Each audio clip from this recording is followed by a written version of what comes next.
చేయబోయే వంట bagara rice and mutton curry చేస్తున్నా. దీనికి కావాల్సిన ఇంగ్రీడియంట్స్ అన్ని మీకు చూపిస్తా, వచ్చేయండి. నేను బాస్మతి రైస్ తీసుకున్నానండి, కేజీన్నర నానబెట్టుకున్నాను. అండ్ కొత్తిమీర, పుదీనా, ఆనియన్స్, పచ్చిమిర్చి, అల్లం పేస్ట్ అండ్ సాల్ట్. వీటికి కావాల్సినవి బగారా రైస్ కావాల్సిన ఐటమ్స్ అండి. ఇవన్నీ మీకు తెలుసు. యాలక్కాయలు, లవంగాలు, దాల్చిన చెక్క, ఇలాచి, బిర్యానీ ఆకు, సాజీరా ఇవన్నీ వేసుకుందాం. ఇప్పుడు మనం ప్రిపేర్ చేసేసుకుందాం. అయితే మటన్ కర్రీకి నేను ఫస్ట్గా మటన్ తీసుకుంటున్నాను. కేజీ మటన్ తీసుకున్నాను. దీన్ని మనం వాష్ చేసి పెట్టుకున్నాను.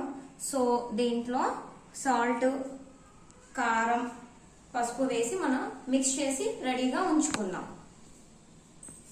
నేను ఇప్పుడు ఇది మిక్స్ చేసి పెట్టుకున్నాను. మటన్ని ఇట్లా ఒక 10 minutes ఇలా పెట్టి ఉంచుకున్నాము. సాల్ట్, మిర్చి, పసుపు అన్ని పట్టేలాగా ఇలా ఉంచుకుంటాను. ఇప్పుడు మనం బగారాకి ప్రిపేర్ చేసుకుందాం.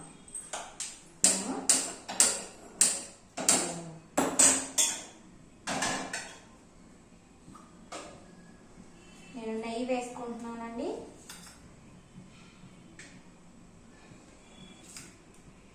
మీకు ఎక్కువ కావాలనుకుంటే ఎక్కువ కూడా వేసుకోవచ్చు.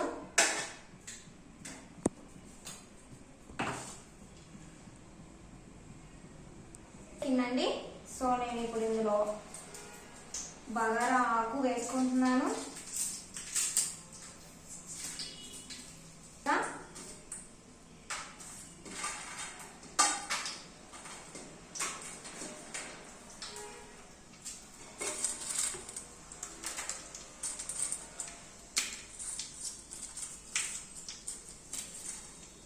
వేగుతా ఉన్నాయి. ఇందులోనే ఆనియన్స్, పచ్చిమిర్చి వేస్తున్నాను. ఇందులో పుదీనా వేసుకుంటున్నానండి. పుదీనా, కొత్తిమీర దీనికి సరిపడా వేసుకోవాలి.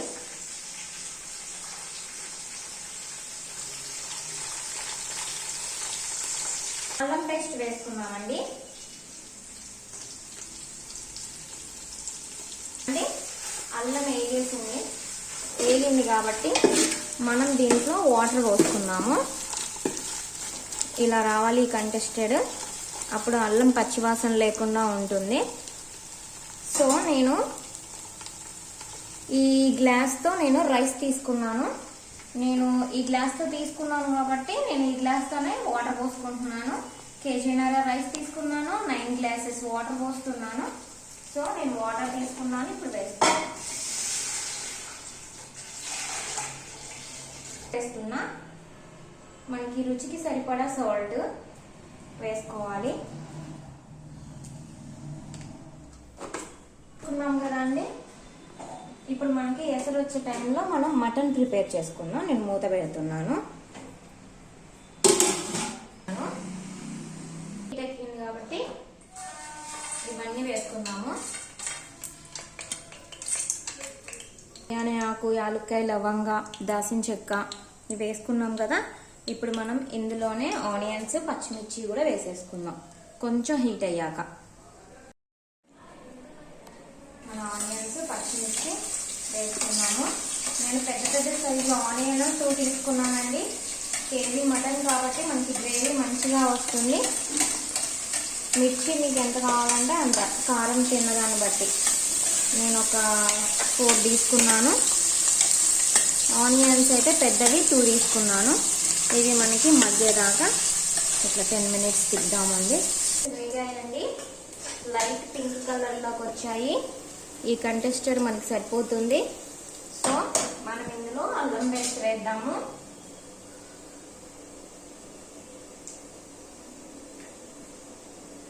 మిక్స్ చేసుకుంటున్నాను. దీంట్లోనే అల్లం పేస్ట్ వేసాను. ఇది వేగే లోపల నేను పుదీనా, కొత్తిమీర కొంచెం వేసుకుంటా. ఎసరు వచ్చింది. మనం ఇప్పుడు ఇందులో రైస్ వేసుకున్నాము.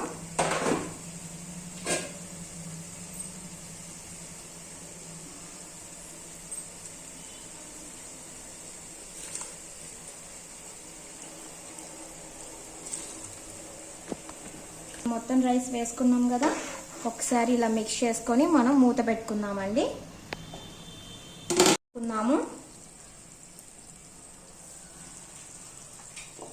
సాల్ట్, మిర్చి, పసుపు అన్నీ రాసి మనం పక్కన పెట్టుకున్న ఒక 10 minutes పక్కన పెట్టుకున్న ఈ మటన్ మొత్తం ఒకసారి వేసేసుకుందాం.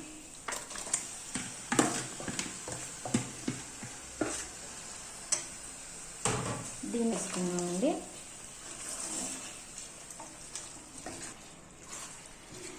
మనం మిక్స్ చేసుకుని పెట్టుకున్నాం కదండి. ఇప్పుడు ఒకసారి ఇలా కలిపేసుకొని మనం మూత పెడదాం. ఒక 3 టమాటాలు, మనం మటన్లోకి గ్రేవీ రావడానికి నేను టమాటా తీసుకున్నానండి. సో నేను ఒక 3 టమాటాస్ తీసుకున్నాను. దీంట్లోనే నేను జీడిపప్పు వేస్తున్నాను. సో ఈ 2 కలిపి మనం మిక్స్ చేసుకుందాం.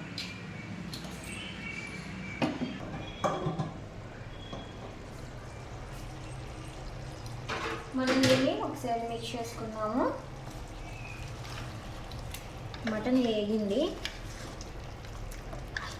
మనకి ఆయిల్ పైకి వచ్చింది కదండి. ఇప్పుడు మటన్ మంచిగా ఉప్పు కారం అంతా పట్టింది. సో దీంట్లో మనం ధనియాల పొడి వేద్దాం.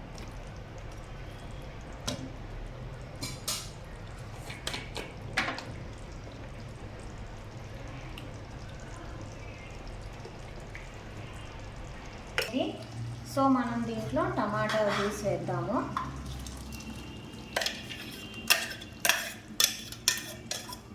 ఒకసారి మనం దీన్ని మిక్స్ చేసుకొని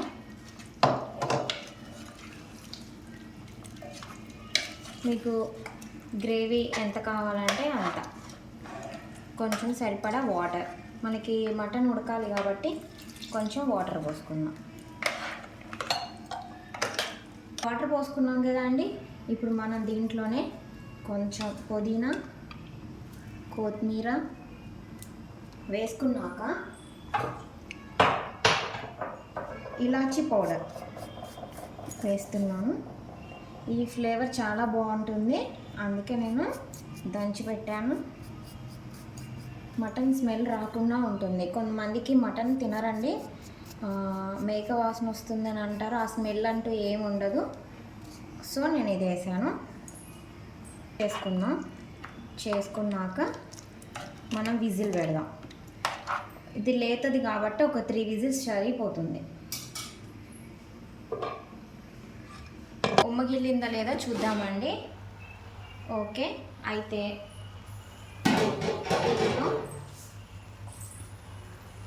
నేను ఒక ఫుడ్ కలర్ వేస్తున్నాను. ఆప్షనల్ మాత్రమే, మీకు ఇష్టమైతే వేసుకోండి. నేనైతే నాకు ఇష్టం, పిల్లలు ఉన్నారు కాబట్టి వాళ్ళకి ఇష్టంగా ఉంటుంది, తింటారు.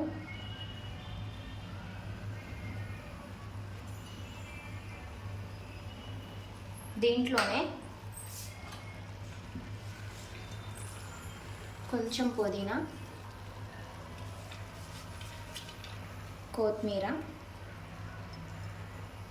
వేసుకున్నాము. ఇప్పుడు ఒకసారి మూత పెట్టుకుందామండి.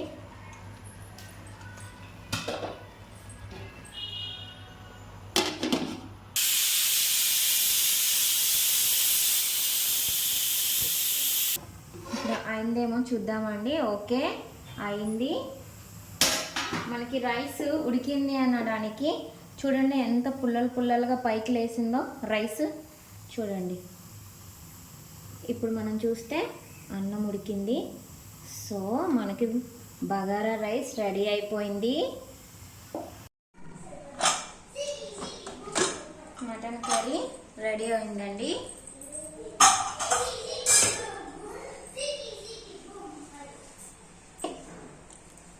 సూపు ఇంత కంటెస్టెడ్ మీకు సరిపోద్ది అనుకుంటేనేమో ఉంచుకోండి, లేదు కావాలి అనుకుంటే ఇంకొంచెం మనకి స్టవ్ ఆన్ చేసుకొని పెట్టుకోండి. నాకైతే సరిపోతుంది.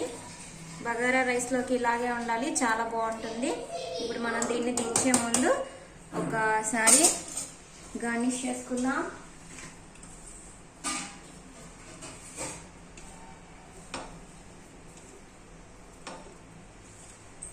ఓకే అండి, ఇప్పుడు బగారా రైస్ ఎలా ఉందో చూసుకొని తినేసేద్దాం. అయిపోయిందండి bagara rice with mutton curry. చాలా బాగుంది, చాలా టేస్టీగా ఉంది. మీకు ఈ వంట నచ్చినట్టయితే లైక్ చేయండి, సబ్స్క్రైబ్ చేయండి, బెల్ బటన్ క్లిక్ చేయండి. నాకైతే బాగా ఆకలిస్తుంది, నేను తినేస్తున్నాను. సో మీరు కూడా టేస్ట్ చూసి చెప్పండి, మీరు కూడా చేసుకోండి. చాలా బాగుంది.